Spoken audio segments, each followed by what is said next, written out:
Tankoti Feremba Simbarashe ndiwe Mukodza Blessing ndiwe changamire nyari pamberi penyu nyaya ndeyekuti tezvara vanoda pfuma yavo mombe nhatu mbudzi nhatu ne-US 1500 yanembowo dzako chitwa nemari yedara akutora izvozvo ndi Feremba Simbarashe achitaura kuna Mukodza Blessing. Right, aripo here mukadzi wake hanzvadzi yako kana kuti uyai mugare pakata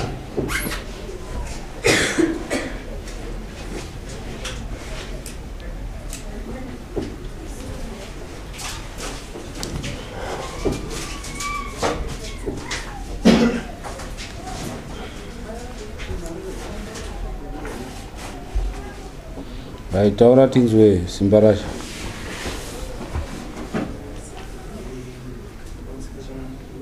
Taurisa usaite senge gore usada kuzwa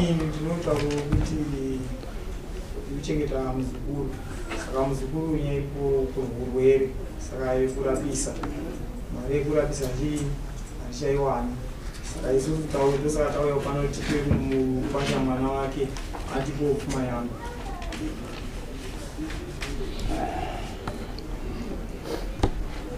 Right. Iyo hanzi uraroti utope mukwasha mwana wake. Aiwa, it's okay. Anenge achida hapana haasi kuita noise. Ndinoda kutoti mukwasha ndimupe mwana wake. Ndizvo here unoda kuti mwana aende kumukwasha here? Zvatorwa nana baba asi kana zvichibvira kugadzirika mwana ndichengete ndinochengeta. Zvabatsira pakuti mwana akarwara tichirapisa tese. Aiwa, mwana anogara namaika. Ndinotoshama kuti mungape mwana muduku uyo kune anotoabhuswa. Mwana anogara kuna mai. Zvamunoita mabva panapa ka haasi kuchengeta mwana handiti. Ndo chikonzero handiti. Akadi unoenda wabva panapa achakudhirecta kunoendwa. Mowa maenda paMajor Street apo mondofira mai kumaintenance. Handiti kuti apuwe maintenance anobhadhara mari every month kuchengeta mwana wake. Maintenance papa akabhadhara but mishonga mizhinji kudai yes anorwara pese pese mara TGS mazigi saka achibhadhara mazigi. Mazigi ari kubhadhara mafamasi kuti zigi wangu atindi ndo imwe nyaya every month mishonga yanenge ichitongodiwa. Iwo haudi mwana wako here yekuti unoda kuti mwana wako atambure. Unotadza kuti uchengete nekuti pamwe kamaintenance kakaiswa kari mazigi kana kuti ari madhora ari sorry ini mwana ndiri kuchengeta ndinopawo zvinenge zvichienderana nezvandinowana kuchengeta mwana ndiri kuchengeta chako nemwoyo unoda handina kana unomba mari pamwedzi ndinomba $25. Saka iwe 25 ndo yaunodya pamwedzi here.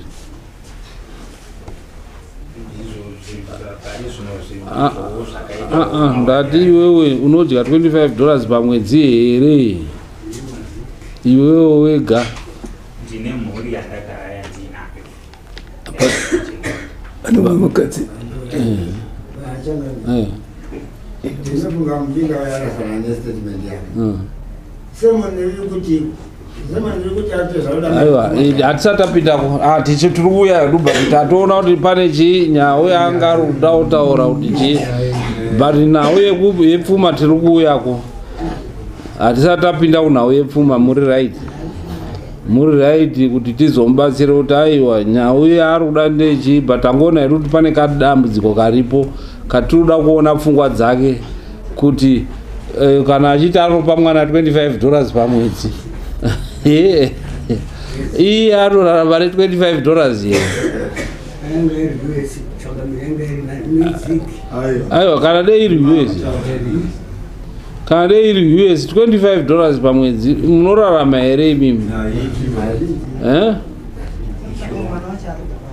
mwana achirwara anoti panguvaza ndangangobvita mutsutsu akada kungoti furu akada maronda mukanwa zvese anogara angorwara badzinogara ndakaenda mufamasi ndinotovaudza baba kuti arwara oti handina pamabasha arwara pamabasha kuti handina mari yemushonga izvo kuchengeta mwana wako rudo rwako handiti kana Majesty Court yakakuti bhisa $25 pamwedzi iwo wondobhisa 25 akanga azokura mwana uyo mangwani uchazenge wakudi waakuenda doctor kana kuti achi munhu mukuru waakuzoenda waakuda kundodii mwana akuregera kukuona waakushungurudzika kuti dai ndakaziya izvo kuchengeta mwana wako rudo kana uchiti 25 iyo yakanzi neMajesty bhadhara iwo uchiona kuti yakakodzera zviri kwauri nekuti hapana maitiro atingaite kuti tidii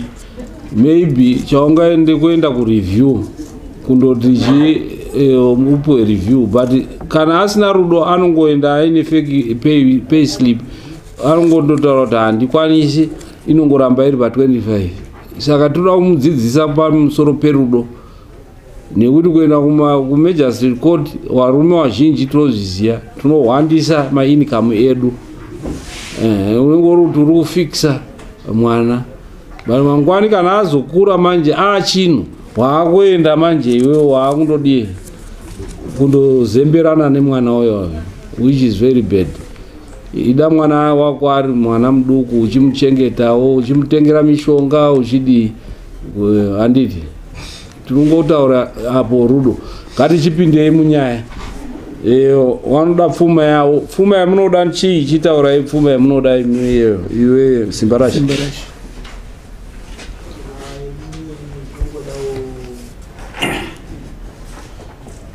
yapana pakati mombe nhatu mbudzi nhatu ne-US 1500 3 mombe 3 mbudzi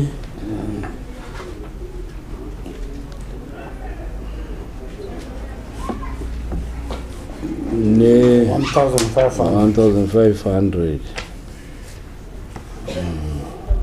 yusa pamusoro pe$25 yani pamwedzi ayo ndezvementenensi hazvi zvanatezvara izvo angatezvara toda madamages handiti notiroora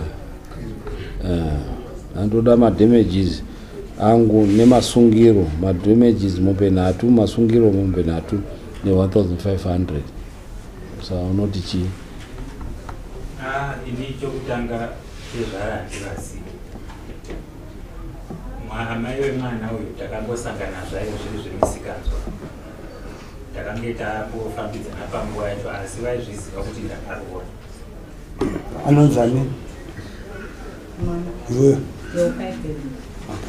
vaizviziva kuti ndakaroora ndakavaudza kuti ndakaroora mukadzi ndinayo uye harina tarisiro yekusiya mukadzi wangu ndichizovaroora kana kuita mwana nawo izvozvo zvaive zvakajeka saka izvi yaingoye misikanzwa yatakaitawo yekusambo taitarisira kuti zvinoperera kusambo saka nevaroti tinoda madamages handikaziite zvara vacho vari kuda madamages pamaita kusango wakanga uchiziya here hama dzacho wakapuwa nani mvumo yekuita zvamaiita kusango pamusoro mai vemwana vaiva munhu mukuru anogona kuzvibvumira kana kuzvirambira saka ivo vakabvuma kuti tifaredu tichidaro wakanga wachinyatsonzwisisa kuti inini ndine mhuri yangu iyo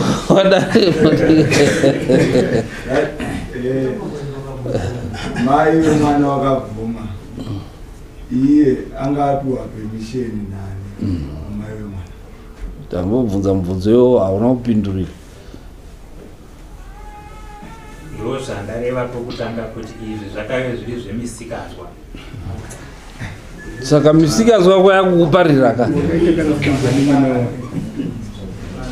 mai wemwana vakanga vachizviziva kuti inini ndine mudzimai wangu nemhuri yangu. warume wangani wananga wakadzi wakawanda?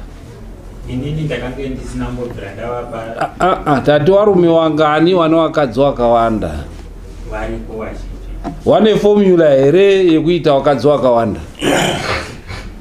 Ndoti vanenge vachiri chido chavo chokuita. Ani anenge aine chido? Varume vacho. Saka iwewe kana uchitsvaga umwe mukadzi uine mukadzi uruda kuita sei? Inini handina kutsvaga mumwe mukadzi, yaive girlfriend yekuti taingofara. Saka simba nyatso inzwa simba uri mudare it's a blessing. Zvekutaura kuti uye aziziva kuti ndine mukadzi iyeyo aziziva kuti iwe ndine mukadzi ngatifare zvedu ndizvo, asi makaita mwana kufara here kuita mwana muchini chini here kari munhu saka uda kuti ndewani ndizvozvo mwana haraswe vachangami mai vacho vakasvika kumba kwavo mai uvana waita vasikana nenyaya kwasho akangwa zvese zvekuita mwana andiziva kuti mwana arikuita zvakati zvaari kuziva iye kunze akangwara chinda munzazva kunanana warudza muno ungarara nemwana utaita kugerikure oita nhumbu otonana basa naka aiziva kuti ndakaropa kutaura here kukunya ndaida ngukuzwa kuti uyu watakura kauri ane mumwe mwana here mukadzi musikana?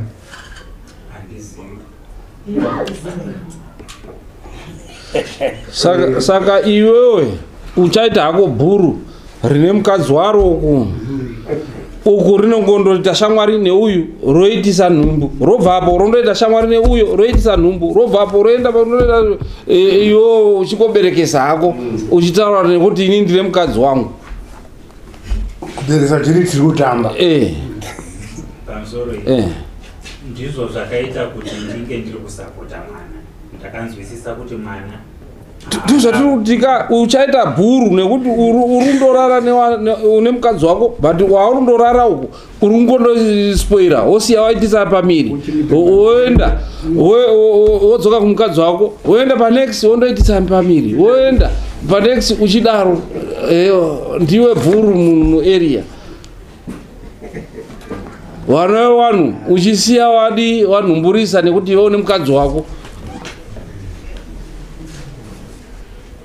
Ndo zvauri kutaura kuti haiwa inini nekuti kana ndee ndikandotamba nemusikana ngazi nemukadzi wangu zvandiri kutamba naye izvo kutotamba aita nhumbu hazvine nenini mwana wevanhu watospoira watopedza wako mukadzi ndechaiye mablessing yaari kuwapa handiti anonzi blessing mablessing waari kupiwa wakadzi right. Tingaveke nenhubu idzi nekuti intention yake tirikutoona kuti anofanira kutoti atoripire pakuru, nekuti intention yake haanga asitorina neintention. Uyu aitofunga ndaona murume iye achitoti ndiri kungofarawo hangu naye. Saka kana ndapedza kufara naye next wotsvaga futi umwe kufara naye achienda achingodaro, nekuti haana kana iyo nyadzi pakudanana nevana vevanhu.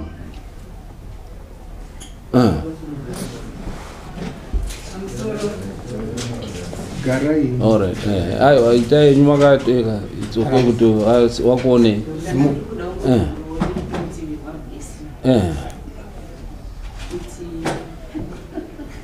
Mukadzi wake vasati vatomboita zvikora kana blessing, inini ndiri hanzvadzi yablessing, ndakataura naye ndikamuzivisa kuti blessing yakaroora ane mukadzi, zvikanzi inini ndiri kungoda hako mwana wangu wekuti ndigone kuzvichengetera mwana wangu.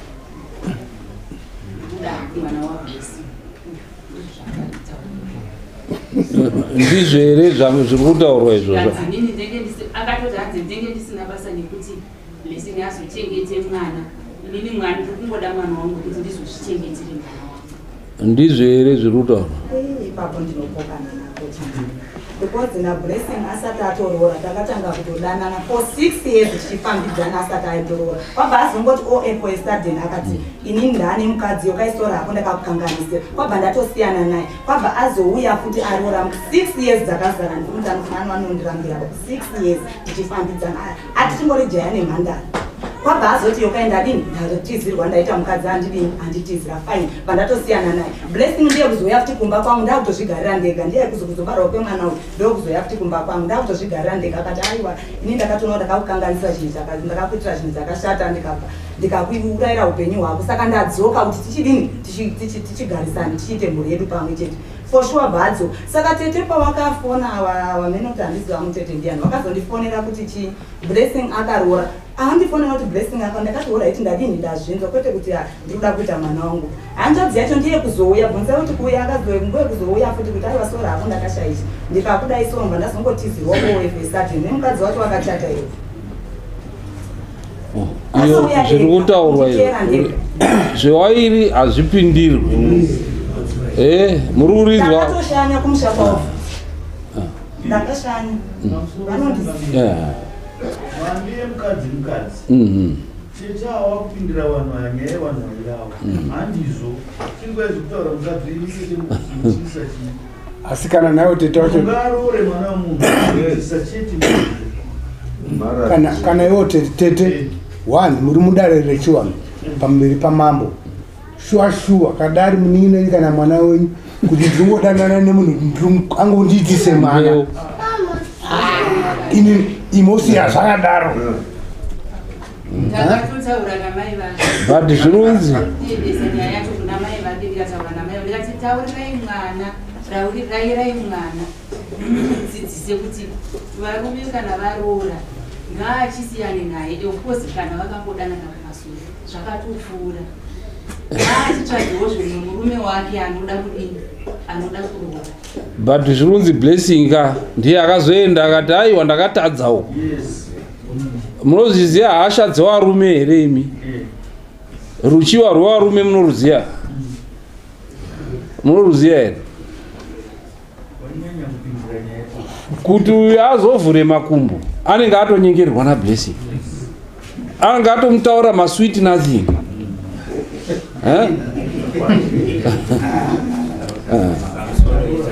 Right, tatopedza tichitaura kwekupedzisira takutotenderedzwa edu.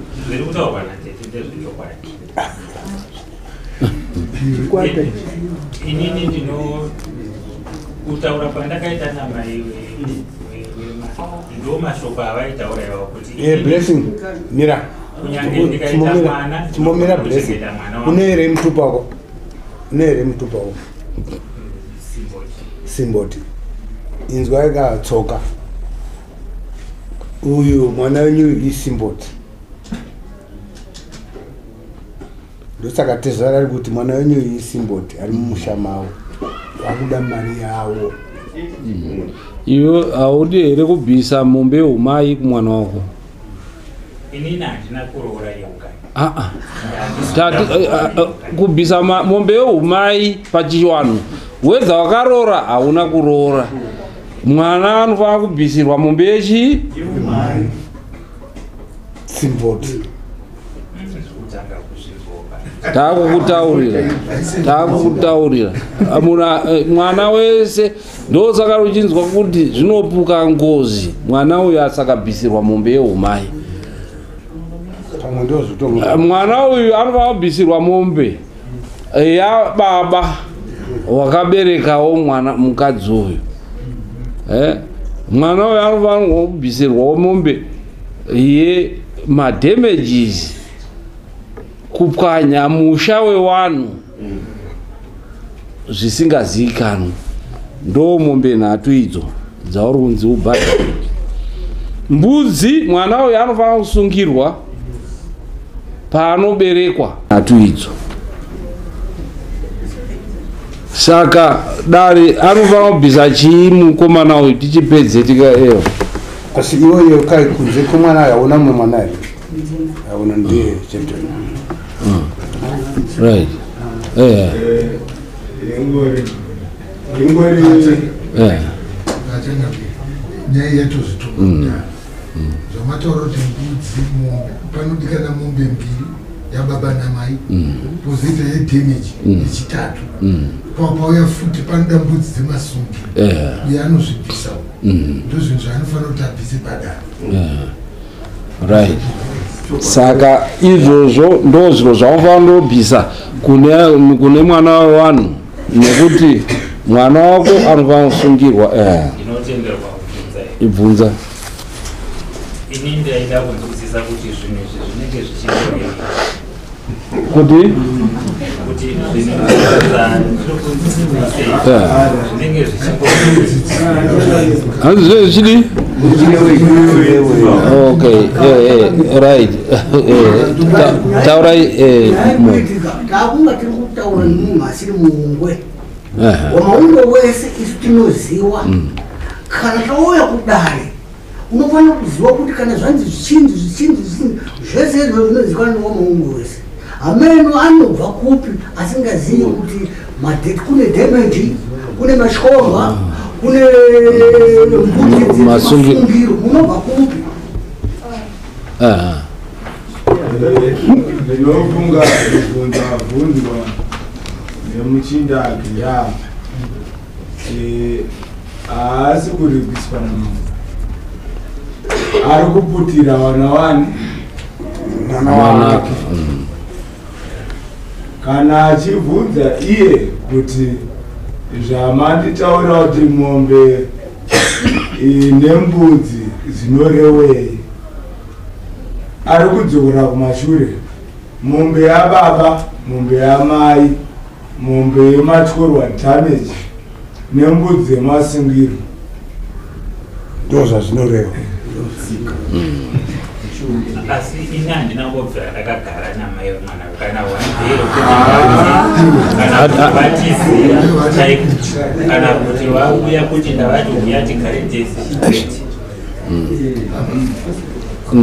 nini nemubvunzo kwamuri pamwana mwana akauya seiko kana kuchita kuna kugara musina mai yake mwana takangosangana ndofunga munganditendera kutaura nechirungu iya inonzi nevanhu 190 step for 6 years for 6 years here kwete mwana uyu zvakangowe zvezuva rimwe chete mwana anoberekwa kamazuva mangani ko handina ngobvira ndagara namai vacho kuti ndinogara navo semukati okay right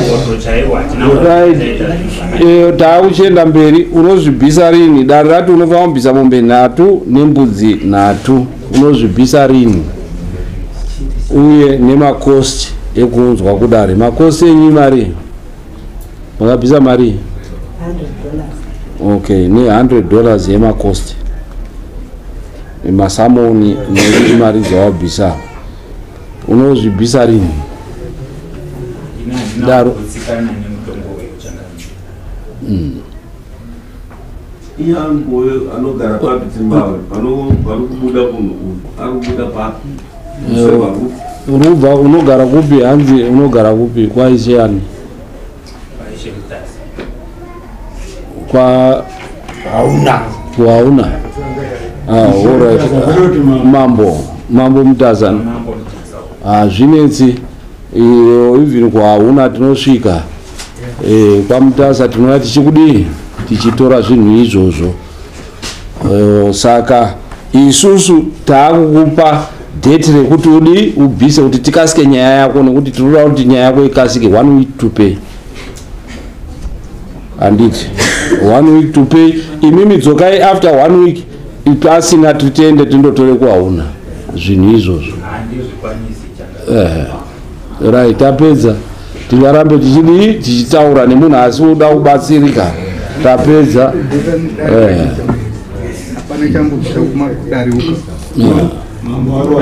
tatopedza chisimukai muende 1 week to pay Unidzoka after a week.